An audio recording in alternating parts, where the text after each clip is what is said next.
Over action కొడుతుంది కదా. నువ్వు వచ్చేయి తారా, చేతులు కిస్ పెట్టుకోవట్లే కదా. దా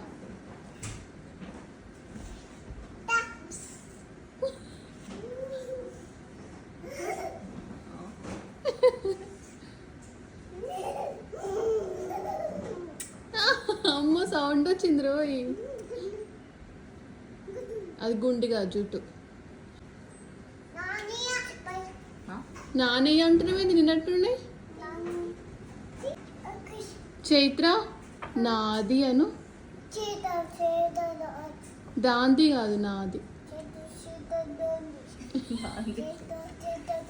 సరే నువ్వను నాది అను. దాంది కాదు నాది.